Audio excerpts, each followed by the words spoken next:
सासू आणि सासऱ्याच्या मंडळीने सुनेला त्रास दिल्याच्या अनेक घटना कानी पडल्या असतील. विवाहित महिलेने आत्महत्या केल्याच्या अनेक घटना कानी पडल्या असतील. मात्र नाशिकमध्ये एक वेगळीच घटना समोर आली. नाशिकच्या आडगाव परिसरात पत्नी, सासू आणि सासरच्या मंडळींच्या त्रासाला कंटाळून पत्नीने आपले जीवन संपवल्याची धक्कादायक घटना समोर आली.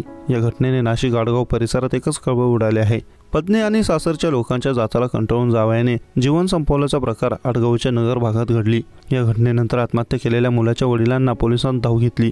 यानंतर पोलिसांनी या प्रकरणी गुन्हा नोंदवला आहे. तुषार अंतारपूरकर असे जीवन संपवलेल्या मृताचे नाव आहे. तुषारने आत्महत्येपूर्वी 4 पानी चिठ्ठी लिहिली. या चिठ्ठीत त्याने मी पत्नी आणि सासरच्या लोकांच्या जाचाला कंटाळून आत्महत्या करत असल्याचं म्हटलं आहे. या प्रकरणी आडगाव पोलीस ठाण्यात आत्महत्या करणाऱ्यास प्रवृत्त केल्याच्या कलमांतर्गत गुन्हा नोंदवला आहे. तुषारचे वडील केशव अंतापूरकर यांनी या प्रकरणी पोलिसांना तक्रार दिली. या तक्रारीत वडिलांनी म्हटलं की तुषारचा 2008 साली शीतल सोबत विवाह झाला होता. पत्नी लग्नानंतर 2 महिन्यातच माहेरी निघून गेली. गेल्या 15 वर्षापासून ती तिच्या आईवडिलांच्या घरी आहे.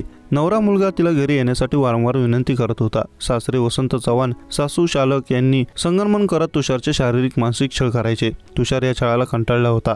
आता आत्महत्या करण्याशिवाय काहीच पर्याय नसल्याचे म्हणत आत्महत्येपूर्वी चिठ्ठीत लिहिलं आहे. त्यानंतर मंगळवारी दुपारी आत्महत्या केल्याचे वडिलांनी पोलिसांना सांगितले.